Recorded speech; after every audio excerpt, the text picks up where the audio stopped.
Dimitri. Yeah. It's so good to see you, man. Yeah, I know. It's been so long. I haven't seen you probably in, 20 years? Yeah, it is. You look exactly the same, though. Really? So you look good because you're single. You're not, I mean, I love my kids, but, you're single. You have kids. You do pretty good. So You age a little more when you have kids, right? And you have... Yeah, and you're married, too, because that's another thing. Yeah.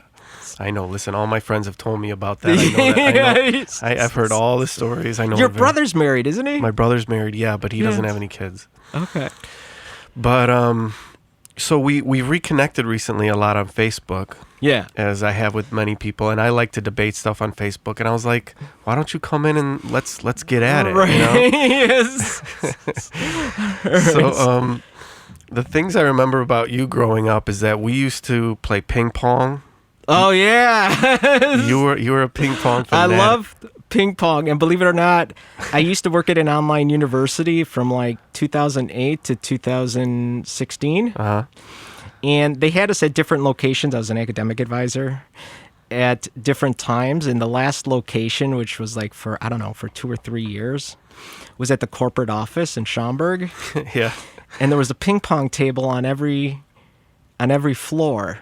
Wow. So the lunch would be an hour. So usually I'd bring my lunch, and then I would have certain people like I got so good. Like I got so good. Like Really? I got my backhand and I would under slice it, and so that it would put a bottom spin on it, so that whenever they would try to backhand it, it would go into the net. Wow. Yeah. Listen, I remember you and your brothers were like fanatics about ping pong. We used to have, and so that's one thing I remember. But we grew up together. We went to the same church, right? Right. We went to Greek school together. We had to go to Greek school. I hated Greek school. Even my son went to Greek school one year when he was 3. Oh, yeah? Yeah. Isn't that too early, though? Or no? It's good to get them started early.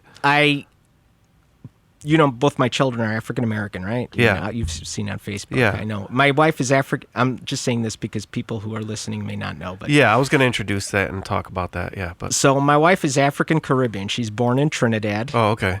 She's grew up in Puerto Rico. Gotcha. She grew up in poverty.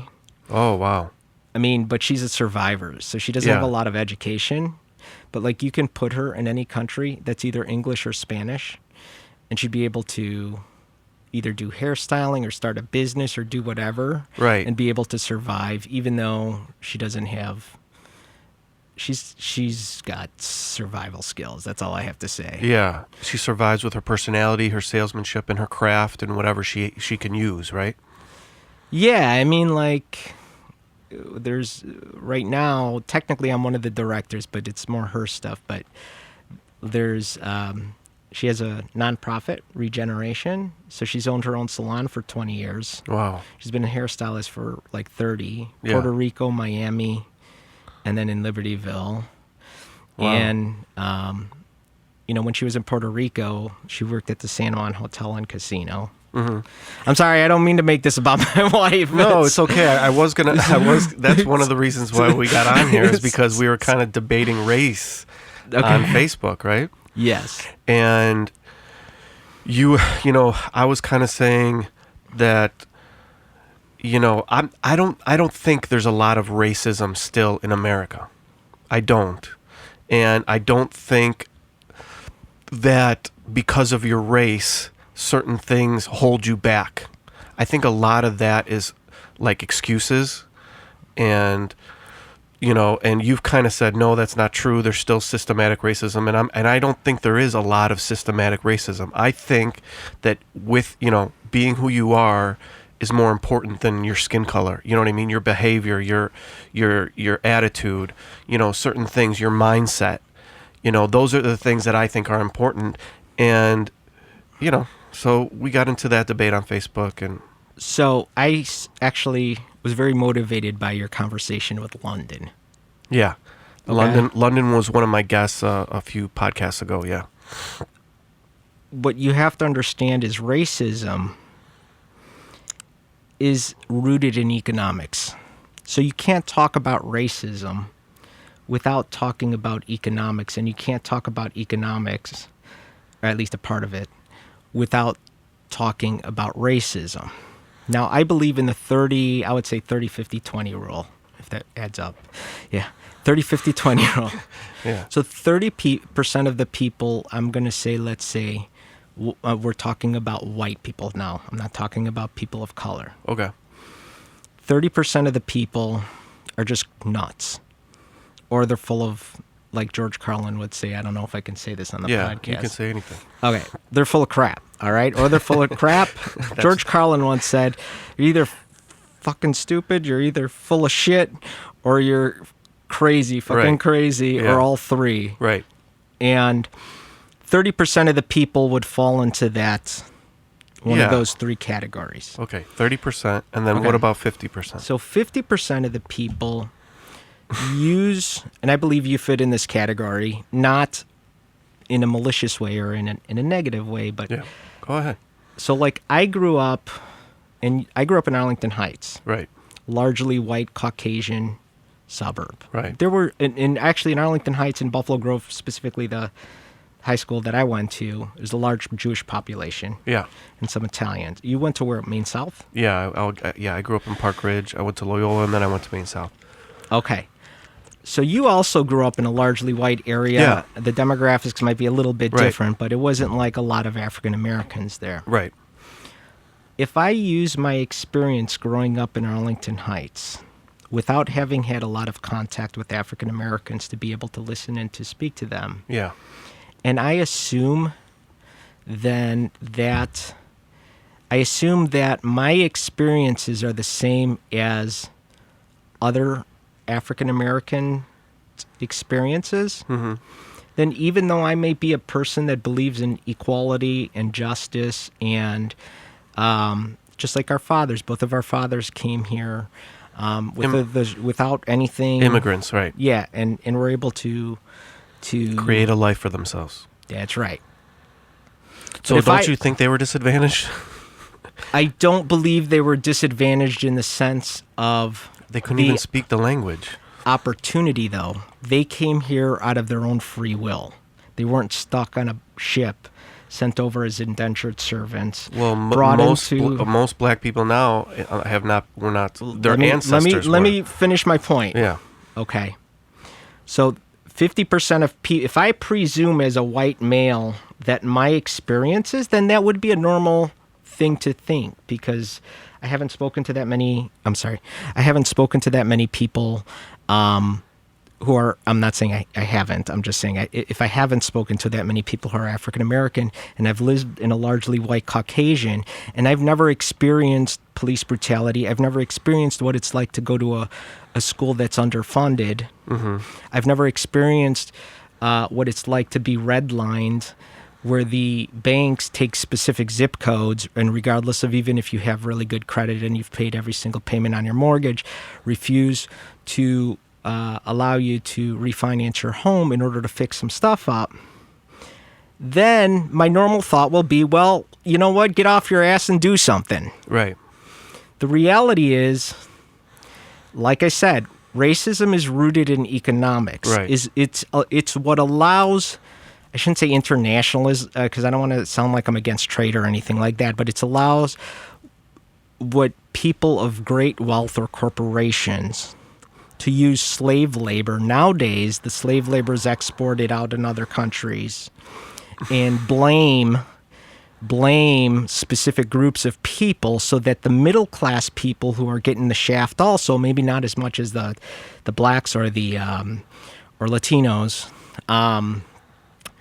blame the blacks and the Latinos as opposed to blaming the real responsibility. That's one aspect of it. The second aspect of it is institutional racism. Institutional racism is not a belief. If you were, let me give you an example. If you were moving into a community and you were married and you had small kids, what would be some of the things you would look at? If you had limited funds, let's say, too. Crime statistics, schools, I don't know. Okay. Parks. Schools. I wanted to hit that point. Right. when we look at areas in any major metropolitan city, I don't care if it's in Chicago, Sao Paulo, Brazil, Beijing, Athens, if the schools are underfunded, there's going to be crime. Right. I guarantee you, there's going to be crime. And segregation, I strongly believe in order to know where you're going, you have to know where you came from. That doesn't mean that you have to live in the past, but that does mean you have to understand the past to understand how it impacts you. Right. So let me give you a story with my papu on my grandpa on my mom's side. And I'll explain to you how this is relevant to African Americans. My papu came here in the late 19th century, I think 1890, something like that. Had a restaurant. In 1922 or 23, something like that, the Ku Klux Klan burned down his restaurant. Where? I don't know. I would have to ask my mom because I never knew him, and he died. Wow, I didn't know that. That's or not. He died, but just because he was because he was an immigrant. Right. Yeah. Okay. So he moved back to Greece. He had 1 million drachmas. I did the calculation in 1923 or 24. 1 million drachmas in today's currency would be $1 million US. And he put that in Greek banks in the 20s. What do you think happened after that? The Great Depression. No. What happened at the mid? Okay, if we're talking the war. And what happened with the war? Well, then there was a civil war in Greece after the. No. What happened in the 20s, and what happened? What was the main thing that happened after that? Oh, the Nazis. Yeah. Okay. So I thought you were talking about the civil. Okay. So. Oh no. Which war are you talking about? World War II. Okay. Nazis came in. That was in the 40s. And what happened? 30s. They took the banks, right? Right. They took all the money. He lost everything. Okay. Now, most Greeks or most Italians and most Polish and Russian who come to this country didn't have that experience. My papu did. All right. Okay. African Americans, if we look at history, did not have the opportunity to pass their wealth on. Okay. So those people, or not those people, but those people who had accumulated wealth, like when Trump went to Tulsa, Oklahoma.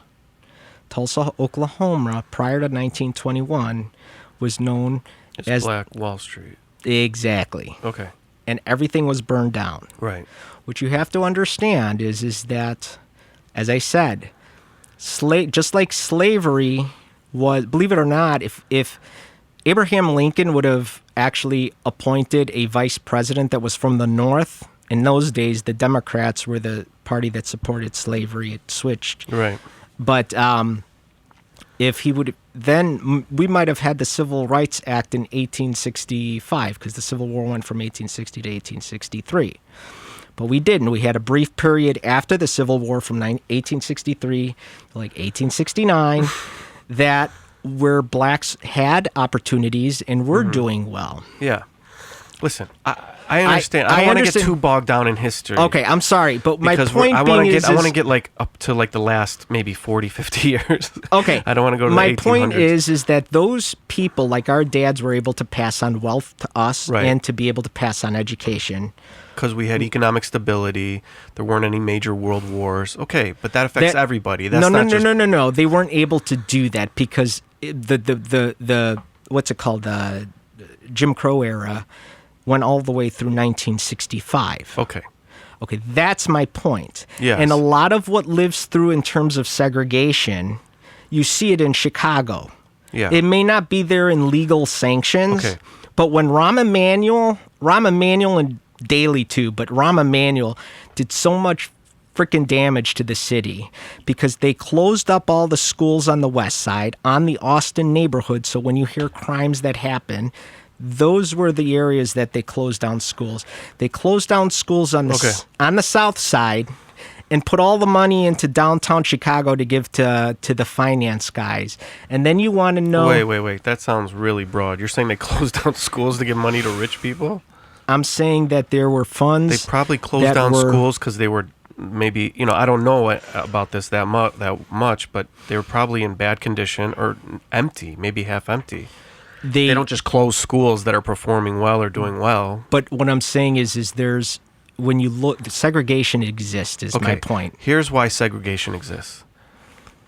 A lot of black people want to live with black people, and a lot of white people want to live with white people. Yes. No. Yes. No. D, what's to prevent a white person from moving into an all-black area? Well, banks. Hold on. So there's three. No. There's three forms of institutional racism. I know. I understand. No. You don't, because you're redlining has been outlawed since the 70s. Yes, okay? But it has not been enforced in a law that is on the. No, it's not. Yes, it is. The banks have to comply with it. They have to be equal opportunity lenders. They're supposed to be. They have to be. They are regulated by many people, and they will shut that bank down if they are doing.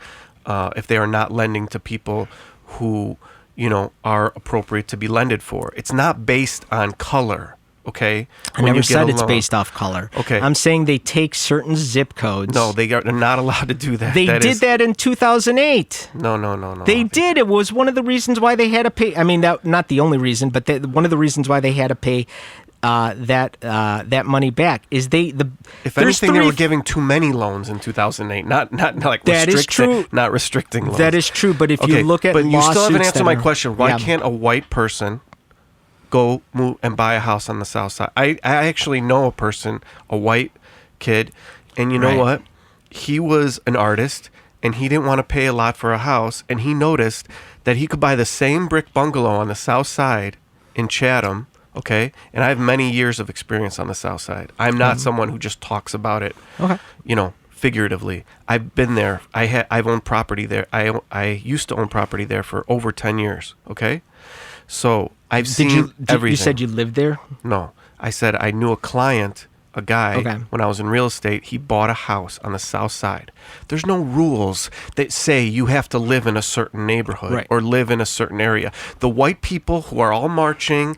And, now they're kneeling in front of black people to show them solidarity. They can easily buy a house. And you know why they won't buy it? Because they say, oh, it's too high a crime, right? The crime rate's too high. Well, why don't they desegregate it and then everybody can live in harmony? You know why? Because people are tribal by nature. People tend to go where they feel comfortable. It's not like racist to say that. I'm not saying it's racist. What I'm saying is, and I'm not speaking for people who are protesting. What I'm saying is there's three forms of institutional racism. Yeah. And you can't ignore history. Okay. You can't ignore. There's nothing. Let me say something. Since we last talked, George Floyd, everything was about, when you talked to London, was about George Floyd. Right.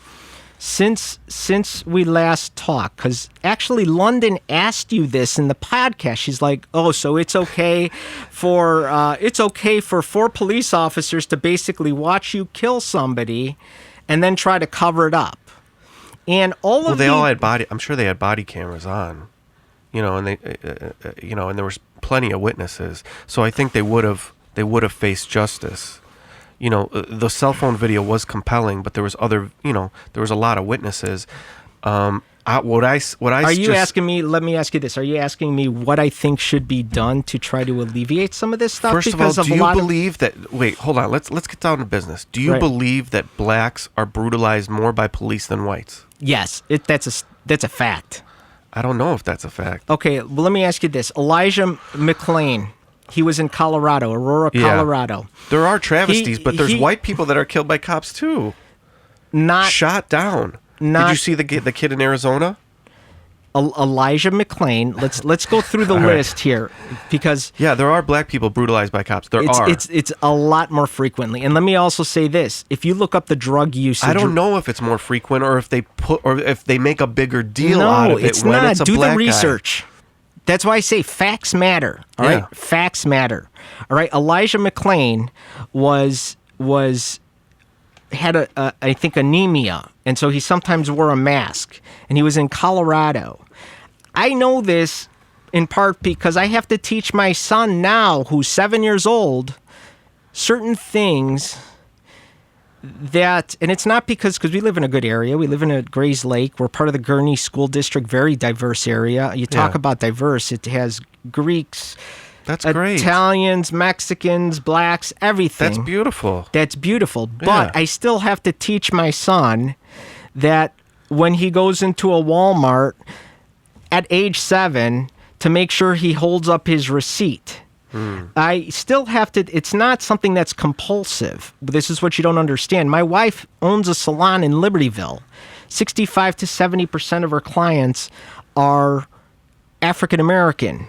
And a lot of them are wealthy because a lot of them live in Vernon Hills, Lake Forest, in wealthier areas. They're wealthier corporate women with money.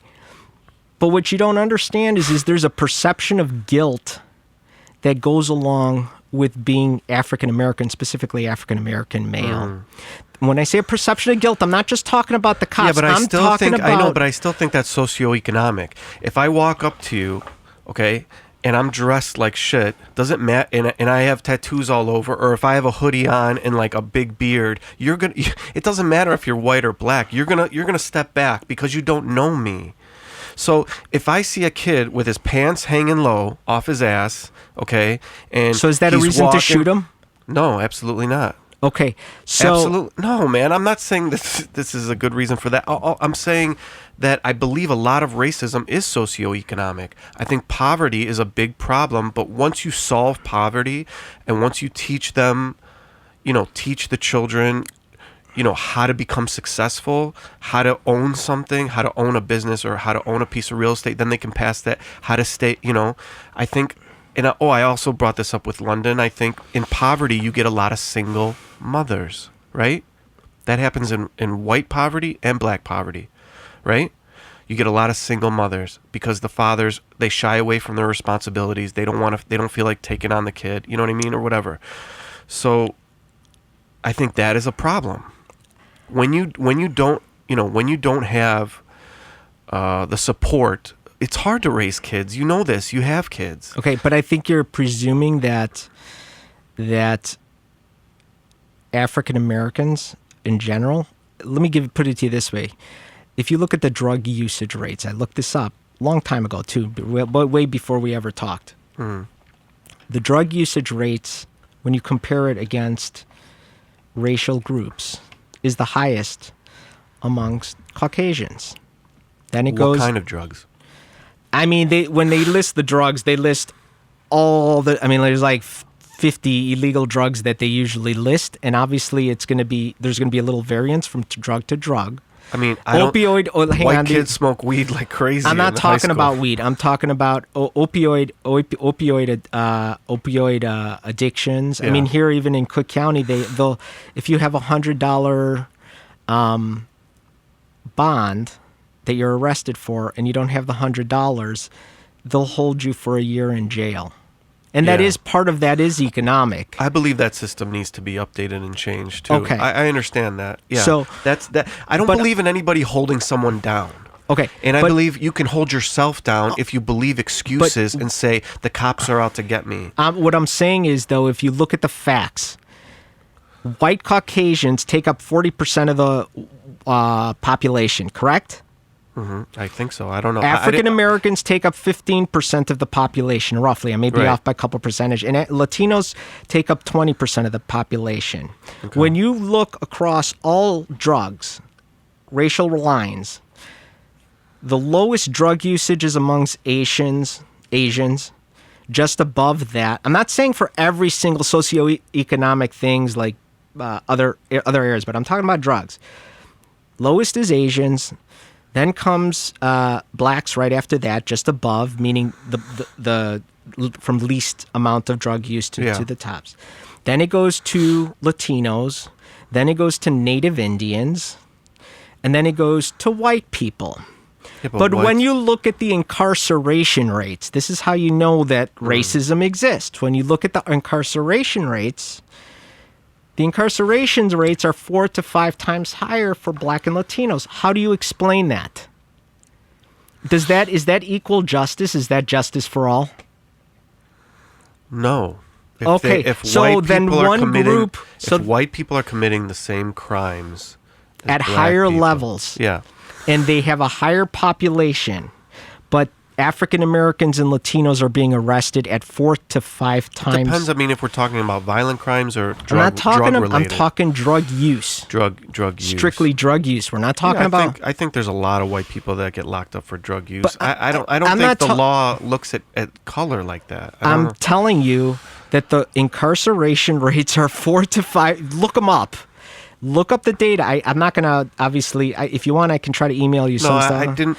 I know. I didn't come prepared as far as figures. I thought we were just talking to, like ideas-wise. You know what I mean? I believe in ideas, but ideas have to be based in facts, too. And part of the way I don't believe there should be disparity. If they're committing the same crimes, they should be treated equally. Absolutely. I don't agree with that at all. So, but why is it that African Americans and Latinos are? I do agree with you that it's. I don't know why. Maybe I don't know. I honestly don't. It's because cops go into poorer areas where they can pick up people off the streets, and the people who are using cocaine, cocaine, by the way, if you look at a lot of white people, it's like more like a high rich person's white, and cocaine usage actually from 2011 to 2015 went up by 5%. Roughly 5%. So or I don't know, maybe it was higher than that. Okay, but still the usage rates. So my point is when it's not just about the police. It's about the school funding. It's about the school funding. What funds schools? Public. Well, in Illinois, we're gonna. I really hope. I highly recommend this. There's going to be a ballot initiative in 2020. Mm-hmm.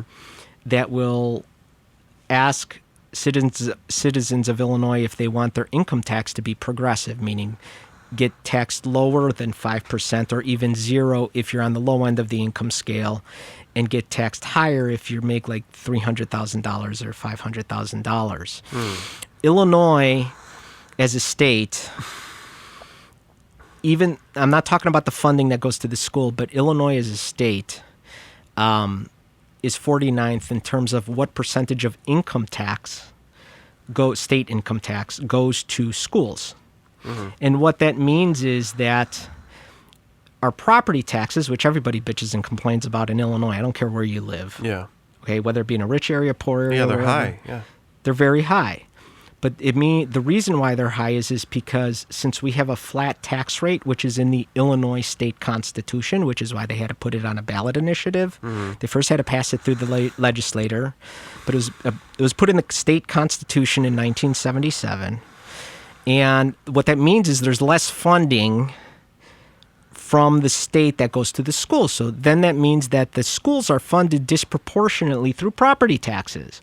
Well, what happens if you live in an area where the property values are not as high? That means that the funding for those property schools, that's why if you go to 79th Street, which I had in certain areas. I'm very familiar with the South Side too. You know, I've been to JJ's Fish on Hyde Park Boulevard. All right, so I'm very familiar with I'm not like inside and out, but I'm just saying I'm familiar with the good areas and the bad areas. But if you look at the areas like 79th Street and 63rd, where it's really bad. Their funding, they haven't, the schools there, they have carpet there from 1979. They have broken air conditioners. Okay. When I went to Buffalo Grove High School, they spent millions of dollars at Buffalo Grove, which was a great school, putting in new weightlifting. And then meanwhile, there's other schools like in but people in those areas pay higher property taxes.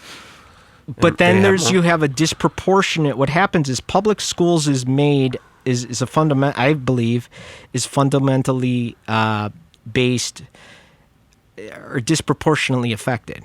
Okay. And then because the schools... Can I get a point across? Sure. Sorry, I'm Greek, no, so it's you okay. know. So am I. But listen, and I want to say my opinion too. I'm very opinionated. To me, this blaming of the schools, blaming of the cops is all bullshit. Because when the cops get involved, they're too late.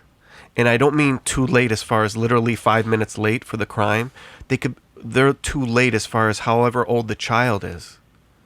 They're 15 years too late. But if you're the child presuming is 15. you're presuming that in It's not the. It's listen. It's the parents, D. It's the parents. so when Tamir Rice, let me ask you this: when Tamir Rice was holding a water gun, he was 12. He was 5 years older than my son. That's horrible. Yes, it was a travesty. There's always tragedy in any life. So in any economic system, there's tragedy. where's the responsibility of the police officer? He was fired from another police department, Yeah, I and know. the Cleveland Police That Department is picked him up. That's a tragedy. I'm talking about.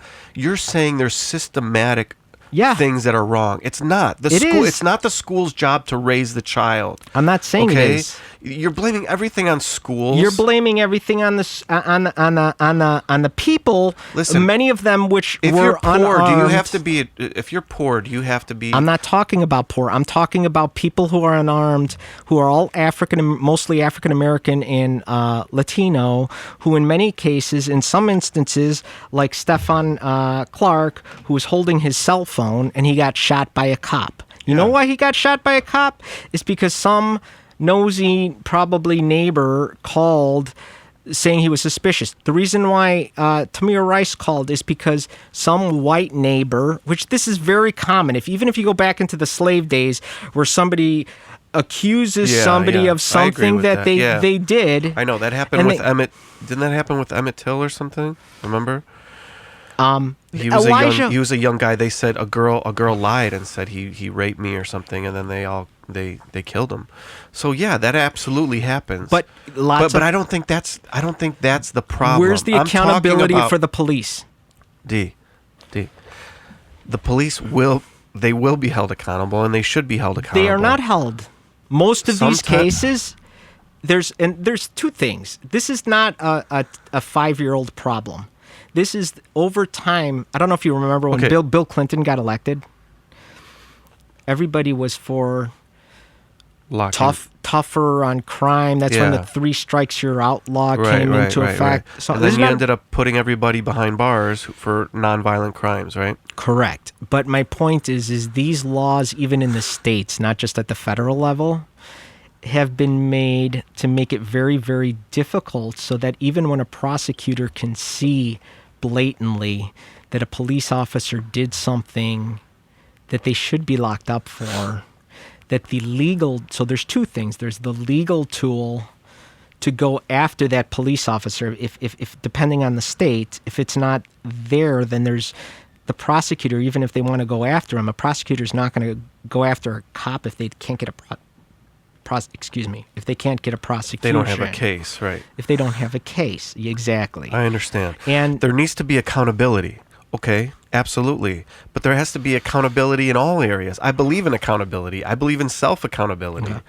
But don't tell me I don't think I don't know. I just think to me all the rioting and the protests, tearing down statues, you know what I mean, from an old history, that doesn't, to me, these things are not going to solve what's happening right now in black communities on the south and west side of Chicago. I was kind of interested to talk about that. Okay. Those communities have those percentages of good people that are being terrorized, okay, by a small amount of people in their community, which is lowering their real estate prices, which, like how you said, well, why don't they have high real estate prices in those areas?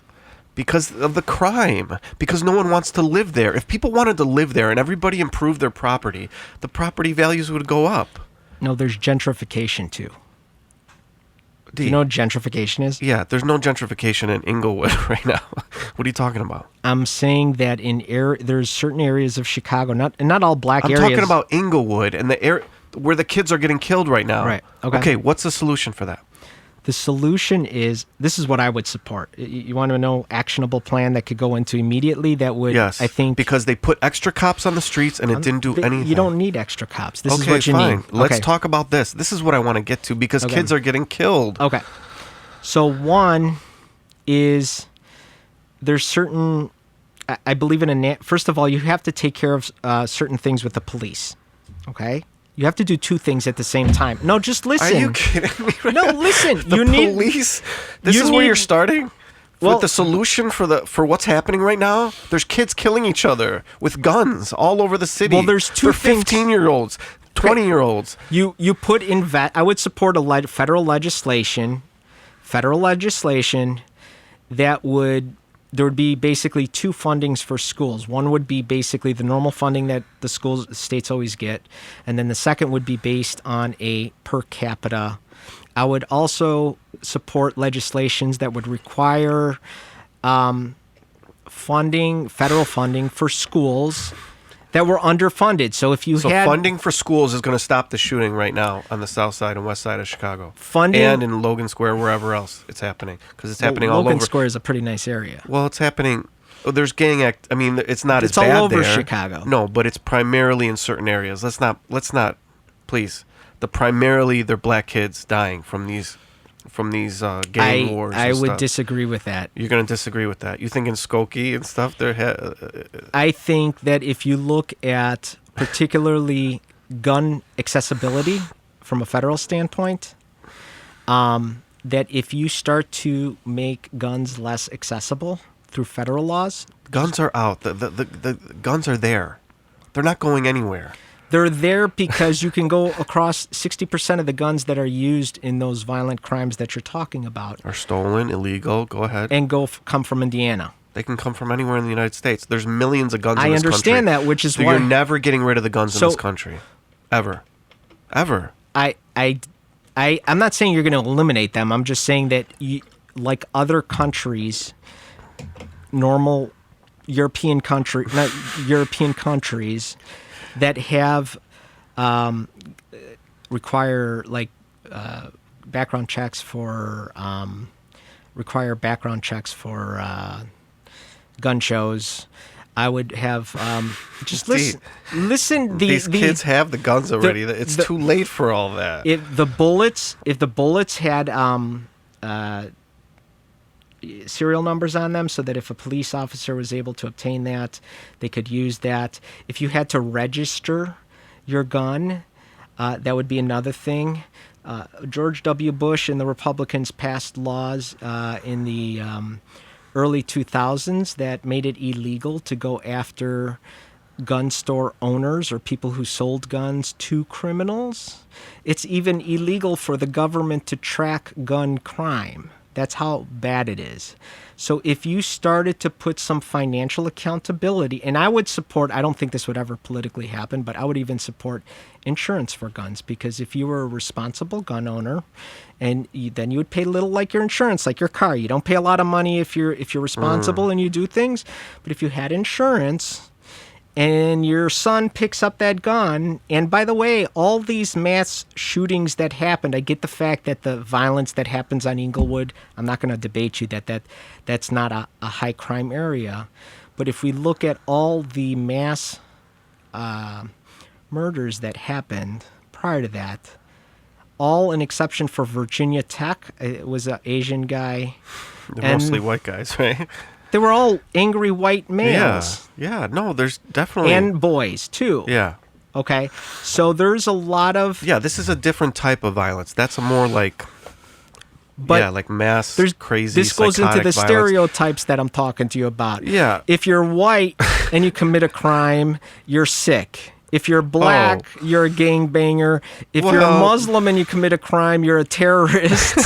Okay, and if you're a Latino, well, you're a gangbanger. You're a gangbanger. Right? Okay, that's the stereotype. But a lot of this violence here in Chicago is I think it is gang or something related, isn't it?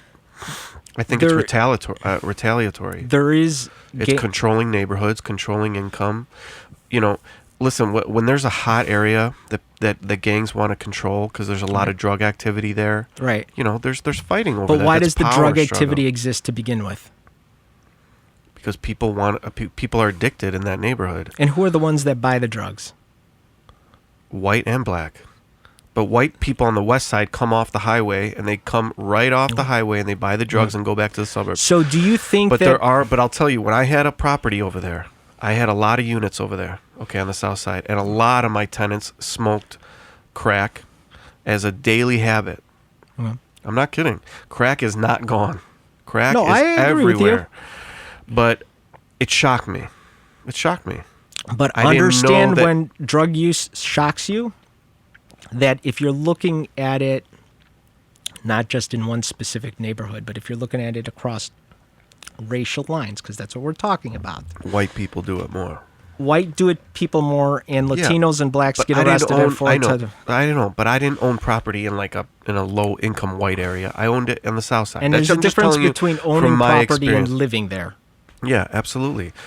Well, listen, I learned a lot from my employees were black guys, like ex one of them was like an ex-con, but we became really good friends.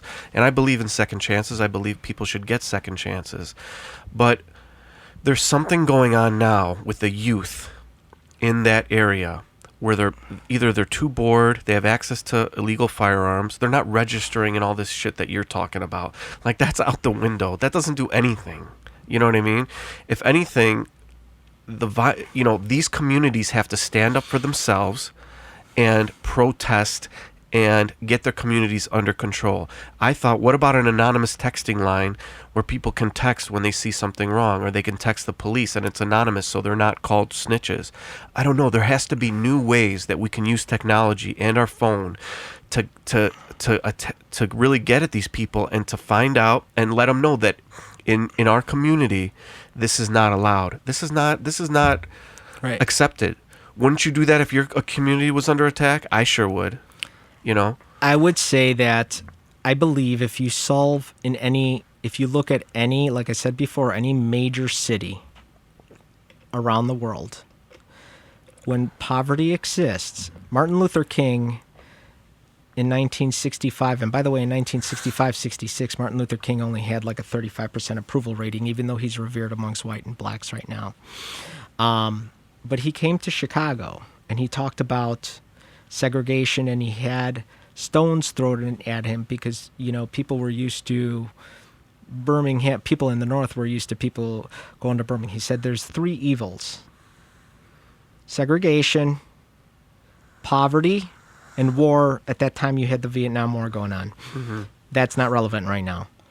My point being is, when you have poverty, there will be crime. If you take care of the poverty by having proper funding for schools, by investing in those communities, by not putting a Trader Joe's in the middle of a freaking area where nobody can afford it, and all it does is raise the property values to purposefully gentrify and get rid of the people. And by the way, if we don't fix that problem, because there's people moving, there's a lot of African Americans moving out of the city of Chicago, there's a lot of people moving out of Illinois, there's a lot of people moving out of the Midwest. If after this coronavirus, we don't fix that problem, the tax base, you're talking about economics, is going to get smaller, which means the taxes for everybody else is going to go up. If they keep raising taxes, people are going to move a lot more out of this. But my point is the way you fix that problem, you're asking me how you fix that problem. You do it through community outreach. Yeah. I believe that. That's instant. See, if they get it's all about good versus evil. I look at it very simply. They have to take back their communities, and if they're afraid to snitch or afraid to tell on people, because you have to understand, these communities are small and they know each other. So if you're telling on that kid might be your friend's daughter or son. You know what I mean? And you might be putting them away for the rest of their life. But what accountability do you think that the police have to the community? Are reactive. They don't have the police are there. I mean, they don't have a big responsibility to the community, unfortunately.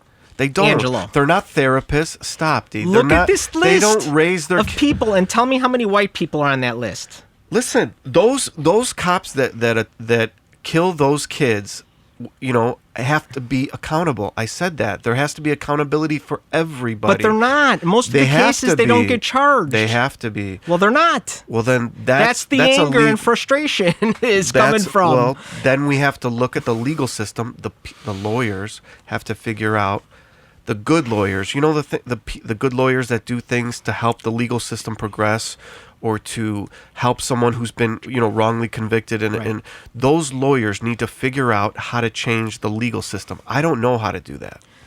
I believe there's one major issue that has to be addressed with the police in any single department, and that is you're talking about snitching.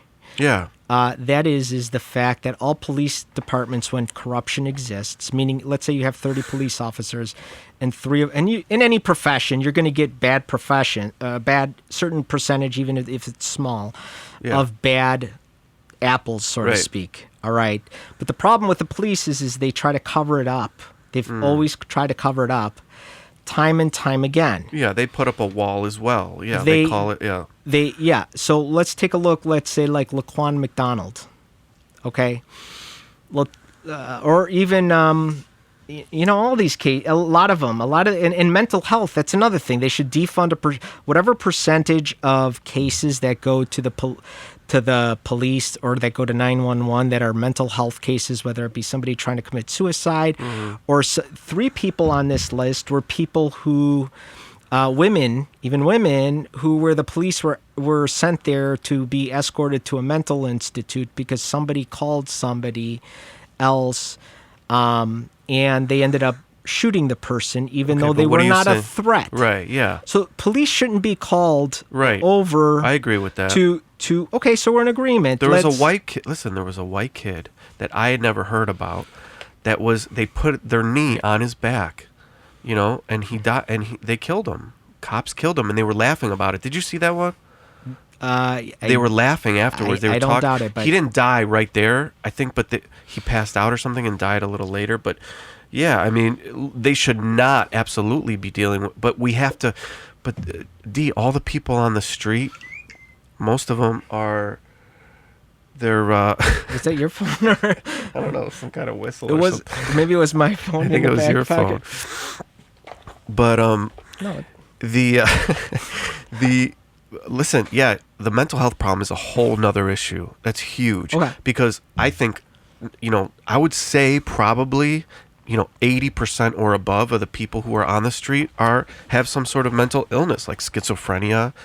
There's a girl that I know on Facebook. She says, my brother was a lawyer. He was very successful, and he became, he became schizophrenic, and he lives on the street now. There's that's a major problem. I know. But then how do we care for those people? That's a whole nother, But I think you're still under the presumption that police officers and even people in stores in the perception amongst, if you're a white male, is the same as African Americans. And what I'm saying is I dispute that. I disagree. I dispute that. Before I even met Suzanne, I told you it's how you're dressed and how you act. No. What about behavior? You don't think behavior has anything to do with the way someone treats you? In 2000, if you look someone in the eye and say, "Hi, my name is." In 2008, when I first started working at Career Education Corporation, they had an outside company come in for diversity training, and all the departments were there. And keep in mind, unless you worked in admissions, which was more like a sales position, all the other departments you were required to have a bachelor's degree. A lot of the people even though I don't hang out with people that I work with or worked with outside of work normally, but all of the people that I worked with, I knew to be of good character. And when this was in 2008. I met Suzanne in 2009. So this is before I knew any. When they asked, because they explained the difference between occasional discrimination, or once in a while, which is usually what white people face, versus systematic. And when they asked the audience, there was like 200 people in the room, advisors, all people who worked there, like I said, bachelor's degree, professional, clean. How many people were pulled over by police officers for no reason? Like 80% of the African American males stood up, and I was stunned. And then later on, when I talked to my friend Ryan, who was hired a week after I did, totally cool personality, really funny. I'd never met his wife, but I knew his wife worked for Pepsi Corporation.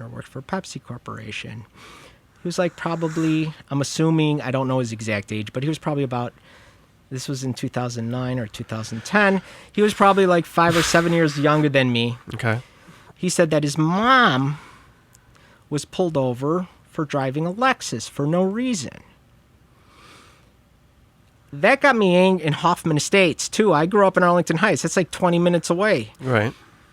That pissed me off, I'll be honest with you. Not pissed me off because of what he said, but because if that shit happened to my mom, I would be pissed off. For getting pulled over, maybe the officer had a reason. See, that's you're presuming that in all these situations. Well, they have to have a reason for pulling you over. They have to find something. You know, even if they're suspicious of something, they have to find some reason. They can't just pull you over and say, "Ma'am, I pulled you over." That's like saying, and I say this respectfully, so if anybody of the ladies that are listening on the podcast are listening, but that's like saying if an extremely attractive woman who is 25 years old and is bigger on the chest, and I say that respectfully, right. that the cops are respectful and they will never pull you over for no reason, and the same standards apply for males than do for females, and any female knows that's not true, right? knows that's not true. And what I'm saying is instead of trying to debate not everybody, but I know you have a podcast and stuff like that. So I like to debate. I like to learn. I like to debate too. All right. Yeah. But I'm saying instead of trying to, I would recommend talking to more people like London or people who are African American of descent and ask them about their experiences. I try to as much as I can. I know you do, and that's why I say I think you're a person of good character. I believe you're a person who does believe in justice, and certainly you believe in some reforms. But what I'm saying is I believe in solving problems. What happened with George Floyd, in terms of the protest, and be very mindful that most of the protests, maybe not the first couple days, were peaceful protests, and a lot of the property damage did not happen necessarily all from African Americans. Yeah, I know that. It also happened from white people. Absolutely. And cops. I can't. Yeah. When cops for this Elijah McClain, when people protested, they were playing violins in Aurora, Colorado. And the cops came in, and I think they either pepper sprayed or put tear gas on everybody, even though they were completely peaceful. I don't know who ordered that, but whoever ordered that should have been fired. And they should have fired all the top people at the Aurora Police Department that ordered that, because that protest wasn't even, it was people playing the violin. Okay. Because the guy I don't was know about that specific protest. He was a pacifist. He was a vegetarian. And because he was wearing a mask, they were violent with him, and they held him down. I've been pulled over. Let me tell you something. You know I'm diabetic, right? Yeah, I wanted to tell everybody that's the reason. That's why you're wearing a mask right now, is because you're sensitive to, you don't want to get the coronavirus. Right. But I've been pulled over for low blood sugar before, and I'm before I had an insulin pump, which was like 20 years ago. What do you mean What do you mean? Because you were driving erratically? I used to go to. I don't want to say too, but I was coming. I used to go to alumni club all the time. I had a certain set friends that I would meet there. I get you. Okay, and that Friday night, even though I only had one beer the whole night, so I wasn't like drunk or anything like that. You were off a little bit. No, I had a low blood sugar. Oh, okay, yeah. And I had been to that bar maybe 1,000 times. So I was going to Arlington Heights, which my normal route would have been Algonquin Road, 53 North, Palatine East. I somehow ended up in Mount Prospect on Mount Prospect Road. I was driving erratically. Mm-hmm. I did a U-turn in the middle of Mount Prospect Road. And I'm almost embarrassed to say this. This was when I was on shots. I have an insulin pump now, which helps with low blood sugars. But, and the cops pulled me over. And I had 3 cops surrounding me, 3 cop cars. Yeah. They came out of the car. They asked me if I was on drugs. They put me in handcuffs. Mm-hmm. They put me in the back of the seat. I came out. Once I came out and they asked me on drugs, I was I wasn't cognitive enough to know that my sugar was low, but I was cognitive enough to tell them that I was a diabetic. And they're like, "Do you want me to call an ambulance?" And I said no. So they took my car, they parked it over where my mom used to work, which was UOP, put it in the parking lot, called me a taxi, sent me home. I went home, drank some orange juice, called the police, bitched and complained a little bit, even though my sugar was still low, and part of that was the low blood sugar. And the bottom line is I got home safely. I didn't have my license, fortunately. Nothing was reported ever to the state or anything like that. My car wasn't towed or anything like that. Now let's take a look at Elijah McClain here. Elijah McClain suffered from anemia. Remember what I told you about presumption of guilt? Mm-hmm. The police officer came up to him and said, "You look suspicious. You look suspicious." Right. The correct response, this is part of training, but this is also part of that presumption of guilt that I'm talking to you about. The proper response would have been, "Why are you wearing a mask? We got a phone call. We noticed that you're wearing a mask. Why are you wearing a mask?" Right. If that kid was white, I guarantee you, he wouldn't have been killed, but there was no scuffle. He wasn't armed. He didn't even eat meat, all right? And he was killed. I think Tamir Rice, out of all these shootings, I mean, guys that were selling a CD illegally, if somebody's doing something illegal, you don't have the right to kill them. Right. No, absolutely not. Okay, and most of these cases, there were a couple cases where the cops got... a couple cops went to jail, and some of them they settled for amounts. But the one thing that's consistent in all of these cases is either they're African American, and in some instances, Latino. And my wife actually mentioned this. You talked about good and evil. She said there's something spiritual about what happened. And the spirituality comes from that she said back when my wife talks about back in the day, because she reads the Bible a lot. I mean, I believe in my Christianity. I believe in my faith. But my wife, like if you know her, she reads the Bible a lot. And she's like, back in the day, if somebody would have been killed under normal circumstances, people would have walked over the body and would have been around their normal businesses. But the spiritual aspect of it is that because of coronavirus, everybody was in their house. That's number one. Everybody's heart was more open to receive. So when this happened, that's why I said in the message or when we were communicating that the protests are not the cause. You have to look at the cause. They were the effect. And this is an effect. I mean, we talked about schools, we talked about other things. But this is a fact of when is enough enough? At what point do you say that whether it be Elijah McClain, whether it be George Floyd, whether it be Breonna Taylor, Breonna Taylor got killed in Kentucky. This is another thing. This goes back. I know about her. They went into the wrong house and they killed her or something, or... That's correct. So my point is that was in Kentucky. The cops are too militarized. But do you believe that the Absolutely. same standards are held for white people, for black people in terms of gun ownership? What do you mean gun ownership? Gun ownership, like if a white man has a gun and says, "Oh, it's my constitutional right to have a gun, and my Second Amendment right says I need to have a semi-automatic weapon," even though we don't even use semi-automatic weapons for hunting.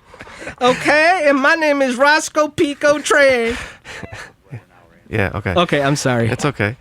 So, do you believe that? Because I believe that if a black man owns a gun, they get shot and killed, like a lot of these officers did on several occasions, where they went into buildings and they shot them. You can't shoot somebody if they have a knife. I'm sorry. You can't shoot somebody for selling CDs. Yeah. You can't shoot somebody because you feel angry. Then you shouldn't be a police officer. Let's say I think we're on the same page as far as police accountability Okay. and police reform. But what does that mean? I think there will be reforms, and I think they are too militarized in certain instances, and anybody who takes another person's life, whether it be white or black or anything, has to be prosecuted. Absolutely. Do you think there should be accountability for but I'll tell you some stupid. hiring cops who have been fired? Actually, Systems and checks and balances, yes, or have absolutely. excessive Absolutely. complaints. Yeah, actually, even police departments, I heard someone say on the radio that they don't even want to take sometimes bad cops back, but the union makes them take them back. I agree with you 100% on that. Yeah. So I learned that. That was something I didn't know, and that is ridiculous. If the cop has 15 complaints or whatever, has a history of that kind of behavior, then he has to be discharged or let go. So the cop that actually killed George Floyd had 17 complaints in 19 years. Yeah. 17, and then the rest of the 3, and the cop that the cops that killed real quick. I'm sorry, I know we're no, it's not that. I just wish to me, I feel like we have to as Chicagoans figure out what's going on in some of the communities where these kids are getting killed. An 18-month-old kid is shot in the head. I'm not saying that's acceptable. I'm Okay. saying that's economic inequality. Okay. Do you know the city in North Chicago? Listen, I don't believe that just because you're poor, you have to commit violent acts. I don't believe that. Okay. Okay. So let me make that clear. There's something also where people think because you're poor in this country, you have to act like an asshole. I don't think that's true at all. Our parents were very poor. Okay. Right. They lived in small communities, and you can still be a good person and be poor. You I can agree raise with your you. family. You can raise your family and be poor. So let's not place all the excuses on because they're poor they kill each other. I'm not saying that's because bullshit. they're poor. I'm saying because the school systems are degraded. Okay. And but you're But it not. comes to the parents too, D. You have to go back to the beginning. When the baby is born, you have to go back to the beginning. A child cannot be neglected. I had to call DCFS on some people sometimes, okay, after being a landlord for many years I had to call DCFS. It was not easy. But these kids were in horrible, horrible situations. And I had to, and DCFS doesn't mess around. They don't play. I used to be DCFS licensed. Okay. For like 3 years, because when Good for you. adopt children, you have to go through Good for you. DCFS license. Good for you. Children have to be protected. Absolutely. But I think we need to put, and I think people don't talk about because it's a personal thing, but you have to talk about parents in this next generation of children or parenting in this country. Nobody wants to talk about parenting like it's not a cultural fundamental problem that, when you come from a 2-parent system and you have support and you have good guidance, there's less likely that you're going to be out in the street shooting someone dead. Am I right or am I wrong? I would say that Come on. I We agree have with to you that teach there is empathy. responsibility with parents, but I Okay, disagree but why with does nobody you. talk about that in the news Because anywhere? I because it's a personal thing? It's a cultural thing? Why can't we talk it as a cultural thing as Americans? What makes us Americans? If not that, I know it's a little conservative. I grew up, very liberal, and I'm still very liberal, and it's a conservative thing to say that you have 2 parents in a home, you know what I mean? Right. But I think it's important, whether it's 2 women in a home or 2 men in a home. I think the more support you have as a child to go towards the positive things in life is very important. And I'll never stop believing that. And I think when the police get involved and the kid is 20 years old and he's got a gun in his hand, it's too late at that point. But you're presuming that in all these cases that we're talking about, in the significant majority of them, there wasn't even a gun involved with. So a lot of them were. No, these are tragedies. But they're not isolated instances. That's where the anger comes in. I think it is because I don't think I don't think. I don't know. I was listening to. I'll send you videos. I was listening to two black guys that are both professors at universities, and they're saying themselves that this is not the typical African American experience. So I don't think it's. I don't think it's like that. Teach. Let me tell you something, Stefanos. Yeah. And he's very smart, and he's a very compassionate child. So is Anastasia. Yeah. She's a much stronger personality. Yeah. All right, she can bully him. Yeah, your children you're talking about. Yeah. My children, yes. But both my children are African American, all right? Yeah. I have to teach my child when he's, even now, on doing things or not even having a toy gun or not even playing with... I know. Because of the prejudice. The prejudice and he can get shot. Yeah, I know. I have to teach him when he gets to permit age that if he gets stopped, on not to reach for the glove compartment. Yeah, I know. Those are things you don't have to. That has nothing to do with the parents or the race. And by the way, but I think if by the way, I agree with you that two parent homes makes a stronger.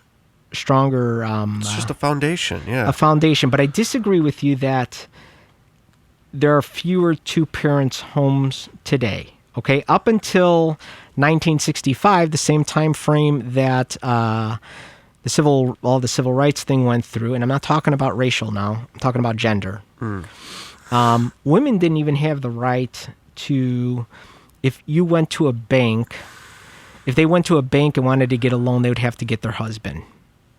If they went and because there wasn't the gender equality that exists.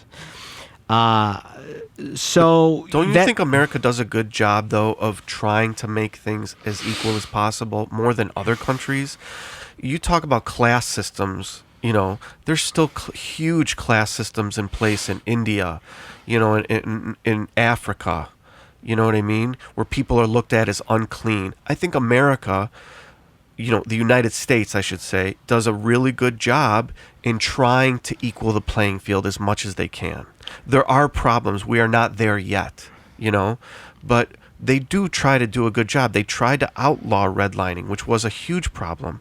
They outlawed blockbusting. I was a realtor. We had to take classes about that constantly, how we could, and they have protected classes. Right. You know what I mean? You cannot, as a landlord, you cannot, discriminate against certain people because of their familial size or their, their gender, all these certain things. So I think us as a country, we always try to do the best and try to lead by example. And that's based on your experience, right? No, just us, just from what I've learned over my, over my years. Do you think that it would help if you had, I'm not saying you don't already, because clearly if you had London on the program, you've talked to African American. I'd love women. to talk to more. I'd love to talk to anybody. That's why I have a show.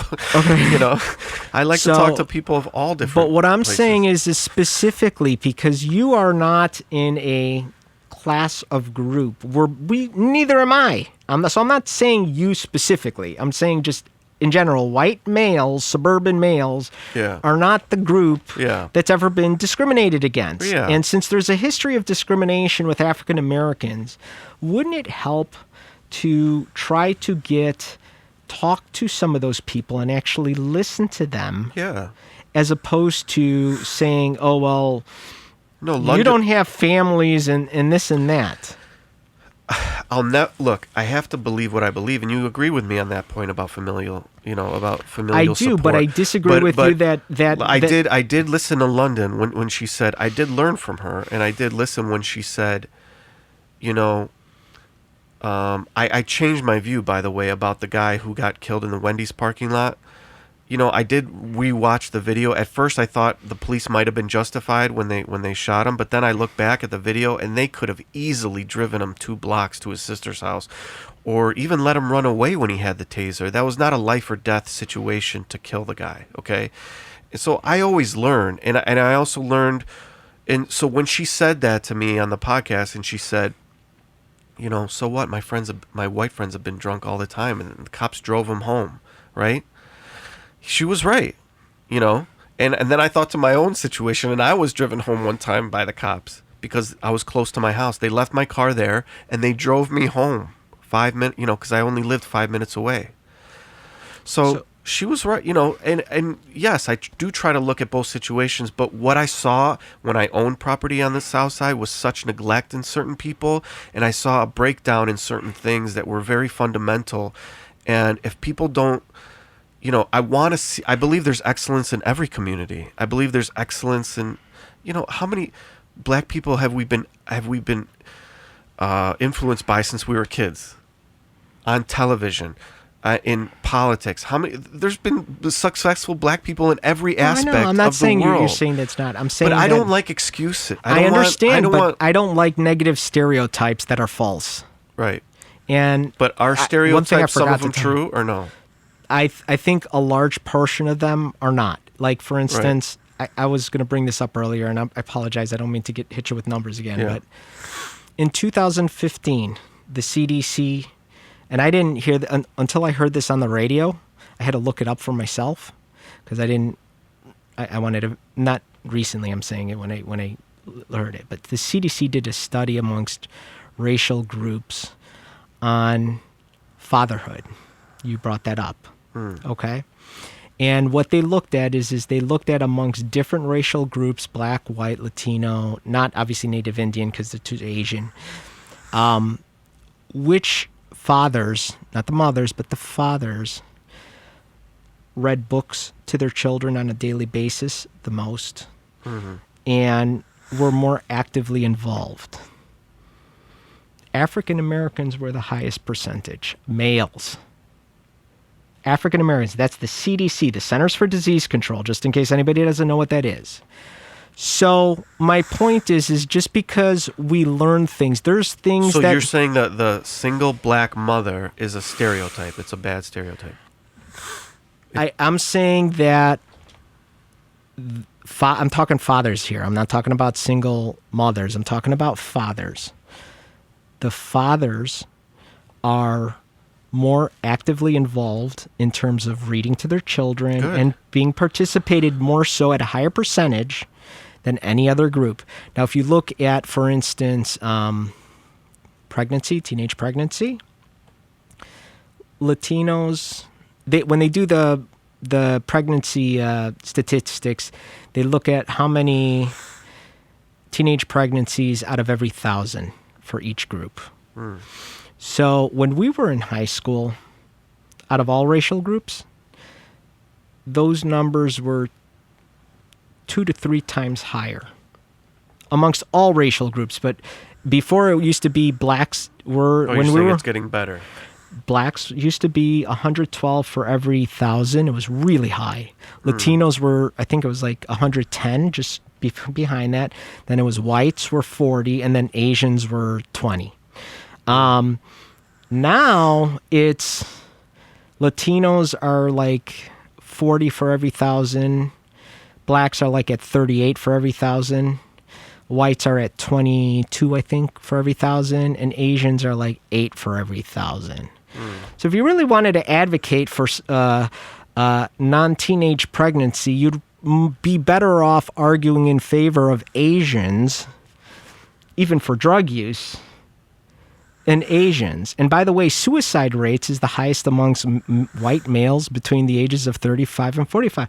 And guess what? We see that in gun violence. We see that in all the mass shootings where all these people, they're always white males. My son was at a birthday party. I'm not going to say whose, but my son was at a birthday party. He was in the bouncy house, and a 11-year-old boy, he was in there with one other kid, told him to get out of the bouncy house because